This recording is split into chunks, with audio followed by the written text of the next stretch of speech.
we're seeing a lot of new motor designs that are looking at going to thinner and thinner materials. And I guess from the stamping side of things, Derek, what are some of the challenges that we've seen over the years, or design considerations that we need to consider when going to thinner materials? I mean, 14 thousandths thick material used to be a thin material. Now we're reaching, laminations that are typically 6 thou in thickness, or even 4 or 5 thou in thickness. So what are some of the challenges there? So some of those challenges, I mean, one of the biggest ones is just feeding the material into the die without it buckling. Just because it is so thin, you're losing a lot of the rigidity in your material strip and your coil. So a lot of times then we'll have to incorporate lifters to, break the little vacuum that the material creates against the components. Sometimes we need to pull material through the die as opposed to pushing it. Again, just because you lose a lot of rigidity in your material when you get down to those thin gauge electrical steels. With the sharp corners aside, is there an advantage or disadvantage with thin materials for a compound die versus a progressive die? So there's more chance for your strip to get hung up on a progressive tool. That definitely adds a whole new layer of considerations and challenges when you get to the very thin electrical steel. Is there anything, I know we see a lot of call outs on drawings as far as flatness of a part.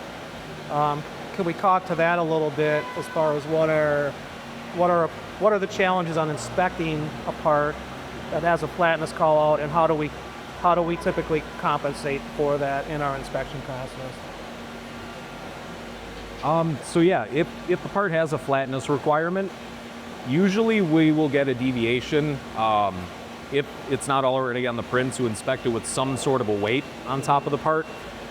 Because again, in the free state with these thin electrical steels, it's sometimes hard to get a perfectly flat part out of the tool. So depending on the size of the part, we'll inspect with either a 1 to sometimes 5 pound weight applied to the surface of the part. Okay. And is it geometry driven, which can cause flatness issues, or is it material thickness? What are some of the features that make it challenging at times? It's all of the above, really. Geometry issues, how many features, how much material you're removing from the part, the relationship between the ID and the OD and the back iron, how much meat you have in between the features, and also just the grade of material. Some material has a little bit more memory than others, so those are going to resist laying flat a little bit more than some of the other materials. So some of the inherent stress in the material, exactly, through the mill process, yep, can have an effect in springiness to the parts. Yes, sir.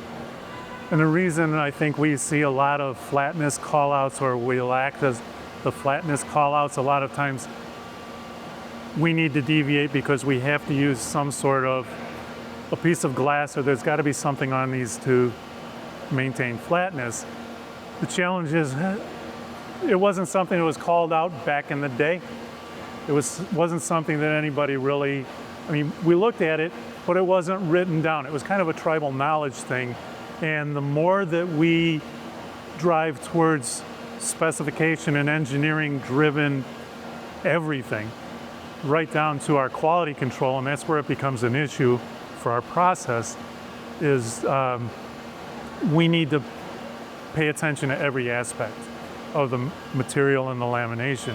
So one of the things that we see more, but we hadn't seen for years, is some sort of a call out to say in a free state or inspected with a weight.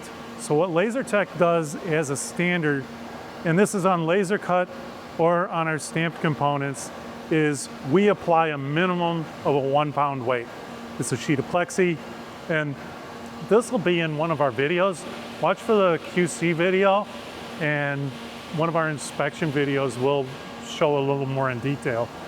But We put a plexiglass piece on the part to hold it down on a vision system and hold it flat. I think one of the things that we find is quality needs some sort of a specification for the material in all 3 dimensions, and generally a 2D print only covers those 2 dimensions. So they want to know a flatness. A lot of our customers are calling out a flatness, but they don't call out how to check it. So when we run it through quality, they say, okay, 5,000's flatness, how? We have to define that how. So we always do that with a weight on it, and the weight may vary depending on size of the part. But they don't come out dead flat, correct? Not every time. And if you take a thin part, and especially with some of the new high stress materials, thinner rolled materials, they're going to have a lot more inherent stress even after annealing, correct? So you're going to have a harder time holding those parts flat. Even if it's stamped, even if it's in a die and it's compressed, you've worked that part. So when it comes to stamping or laser cutting, either way, I just wanted to point out flatness will be addressed. It will most likely be a weight applied to it. And that's something you can look at in your pre-engineering when you're designing the parts and making your drawings.